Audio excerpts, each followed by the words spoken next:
il y a de l'ego, il y a forcément des stratégies de réactivité, de protection, de blessure aussi. Et alors, qu'est-ce que c'est cette blessure et pourquoi nous sommes blessés et à quoi ça sert? Et qu'est-ce qu'on en fait? Et comment on peut transformer ça? Le moi-je, c'est l'ego.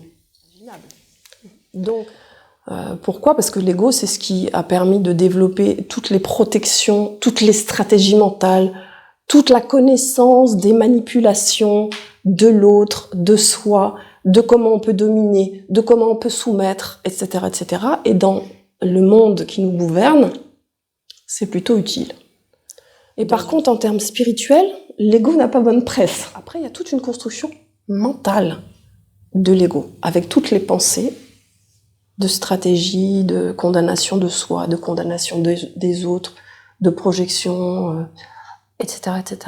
Notre ego, il se construit par protection, par survie, bien évidemment, par peur, après, par peur. Et en fait, c'est le propre, je dirais presque, de la naissance, c'est qu'on se sent séparé d'eux. On se sent séparé d'eux. Prenez, vous pouvez toujours pas dire. Qu'est-ce qui se passe? Comment on gère ça? Des émotions accumulées comme ça, de frustration, de colère. Comment il faut les gérer? Non, comment on les gère?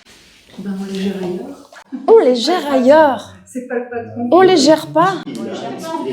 On ne les gère pas. C'est-à-dire, l'autre, il est là pour ça. C'est-à-dire qu'à un moment donné, il faut bien que ça s'expulse quelque part. Donc ça va être l'enfant qui vous garantit que c'est votre ego, par exemple, qui se manifeste. Allez, quels sont les signes que c'est un ego qui se manifeste? Qui va couler, d'accord? Mais alors là, j'ai besoin d'une précision. Vas-y. L'ego est tout le temps là. Oui. L'ego, de toute façon, parce que il peut pas se manifester autre chose que l'ego. Voilà. En fait, l'ego continue d'évoluer et de grandir tant qu'on n'est pas conscient de son ego. Et à partir du moment où on commence à le regarder, on repère ce qu'il fait, ce qu'il met en route, donc on commence à devenir conscient de son ego, et c'est là qu'on rentre dans l'éveil, en fait. Voilà, de pas le laisser mettre, qui ne fonctionne pas au-delà de toi. Quand tu es en réactivité, c'est ton ego qui réagit. Maintenant que tu serais avec toi-même, ce serait beaucoup plus calme. Tu as développé aussi une personnalité qui, on pourrait dire, aussi est un ego, mais qui est une personnalité qui est consciente. Plus tu es conscient, tu as développé une personnalité qui est conscient de ce qui se passe en toi, donc des émotions, des blessures, etc., et qui peut juste accueillir ce qui se passe et laisser couler les choses, mais être positionné, c'est-à-dire c'est des contraintes sociales, c'est des contraintes construites en fait. Ne pas montrer ses émotions, ça permet de pouvoir rester protégé. Okay? Et montrer ses émotions, c'est une marque de fragilité. Une histoire où nous sommes construits avec des valeurs, okay? Que ce soit conscient ou pas. La plupart du temps, on n'est pas conscient de nos valeurs. Par exemple, là, si à chacun je vous dis, allez, donnez-moi vos 3 valeurs principales, celles que vraiment vous nourrissez tous les jours et que vous voulez absolument garder à nourrir tous les jours. 3 valeurs qui sont les principales chez vous. Rigueur, détermination et volonté. Non, ce sont des qualités, ce ne sont pas des valeurs. C'est déjà pris, Ça, ce sont des qualités, tu vois, mais ce ne sont pas des valeurs. La plupart d'entre nous ne connaissons pas nos valeurs. Non, c'est pas une valeur. Le respect. C'est une valeur. Mais déjà là, c'est difficile de voir. C'est subtil entre la qualité et la valeur. Bah oui. Parce que c'est quoi une qualité, c'est quoi une valeur? Bah oui. Subtilité là que. Mais ce sont des choses qu'on nous apprend pas. Et oui. Donc, comme on nous les apprend, enfin, je veux dire, comme on fait pas, on regarde pas cela.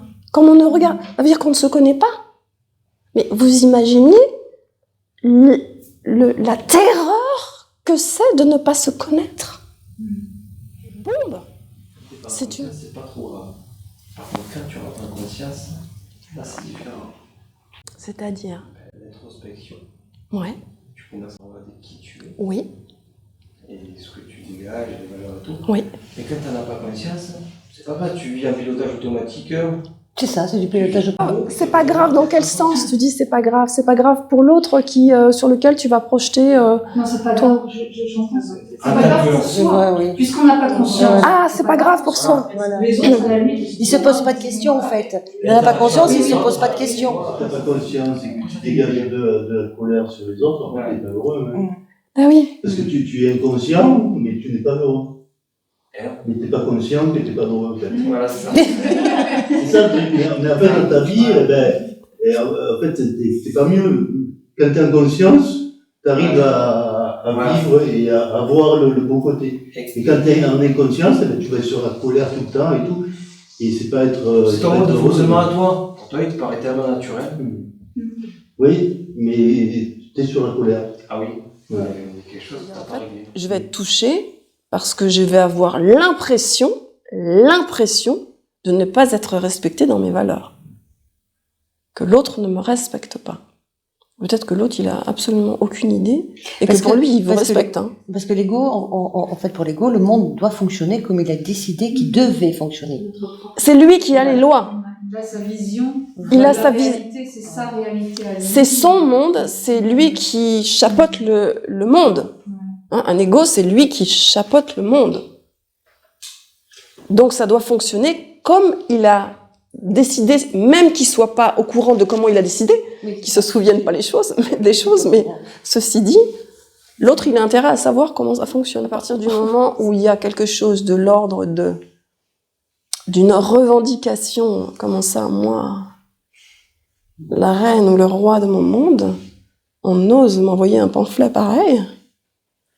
Mais de quel droit? Mais pour qui se prend-il? Pour qui se prend-elle? Puis on peut l'exprimer dans l'autre sens en pleurant aussi, en se plaignant, Pareil. mais pas avec un orgueil. En se lamentant, c'est pareil. On a construit une image. Si on construit une image, déjà, c'est que c'est pas soi. Hein. On a construit une image de soi par rapport au regard que les autres avaient de nous. C'est du pur miroir. C'est-à-dire, rien n'est réel. Donc, l'image aussi que j'ai. Hein. On a tous une certaine image de nous. C'est-à-dire une image qui ne correspond pas à la réalité d'ailleurs, parce qu'il faut avoir fait le chemin de se connaître pour qu'à un moment donné, ça puisse se réunir. Donc, c'est vrai que repérer qu'on est blessé, c'est une première étape. Repérer ce qui est blessé chez nous, c'est une deuxième étape. Mais déjà, celle-là, elle est compliquée parce que automatiquement, on a envie de projeter sur l'autre. Toujours, jamais. 2 mots du répertoire de l'ego. Après, on peut pas toujours identifier ceux qui... On sait qu'on est blessé. D'où ça vient, pourquoi, c'est pas toujours identifiable. Non. Juste qu'on sait que c'est là et que finir par l'accepter et aimer et donner de l'amour à cette part qui, voilà, on revient à la compréhension, je comprends pas tout, mais bon, c'est peut-être pas nécessaire non plus de tout comprendre. Non. Ça aussi, On c'est se perd. prendre du recul Oui. et se dire, La seule chose, c'est que quand on veut arrêter l'ego, généralement, il prend une puissance de ouf. Et il en rajoute, multiplié par 50 000. On peut écouter, on peut observer, écouter, mais ne pas le croire. C'est difficile de ne pas le croire parce que vous ressentez quand même les choses dans vos tripes. Donc c'est la conscience. L'ego ne peut reculer que s'il y a de la lumière qui est mise sur les choses, parce qu'à ce moment-là, il n'a plus besoin de manifester sa protection. Puisque vous devenez maître, vous, de ce qui se passe. Ça aussi. Hein. Un ego, il prévoit. Hein. Il est toujours dans le futur ou dans le passé. Notre ego, il se base sur une expérience du passé et il projette dans le futur.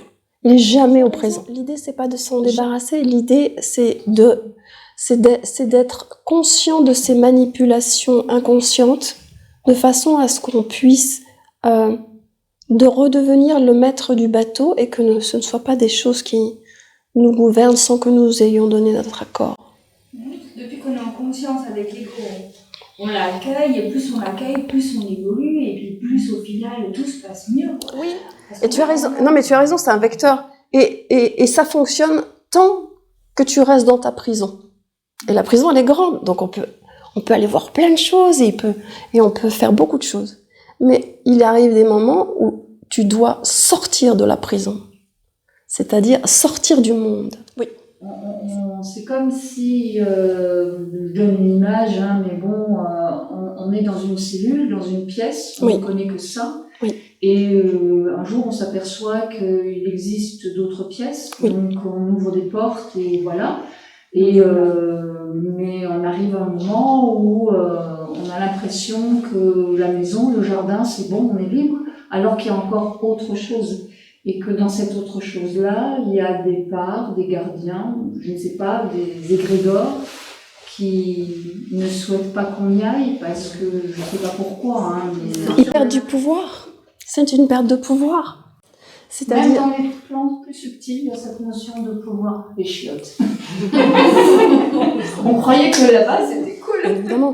Plus on comprend comment les choses fonctionnent, plus on reconnaît que si l'autre nous touche, en fait, c'est un cadeau parce que du coup, tu peux aller éclairer quelque chose. Et donc, finalement, tu vas plutôt le remercier. Et plus toi, tu touches quelque chose chez l'autre et que lui aussi a cette grande capacité à un moment donné de voir qu'en fait, tu lui veux pas de mal, que c'est un ami, qu'on a des blessures et qu'on est en train de les éclairer et de les guérir. C'est génial.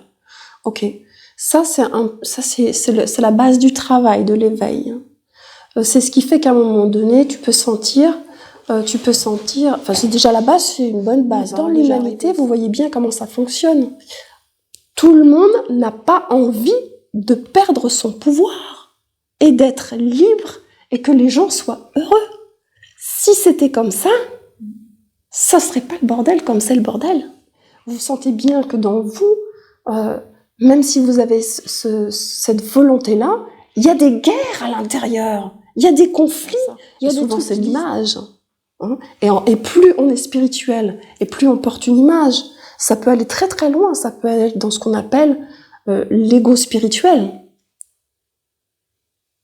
Et pourtant, on travaille pour les gens, et on leur offre tout notre amour, et on les guide, et on est bienveillant, et on est tout ce qu'on veut. Oui, mais c'est encore de l'ego. Pourquoi ? Parce que si je guide l'autre, il me sert à mon horaire quelque part. Une reconnaissance. Si j'ai pas fait le travail de savoir, mais en fait, est-ce que c'est une reconnaissance que j'attends ? Une reconnaissance de quoi ?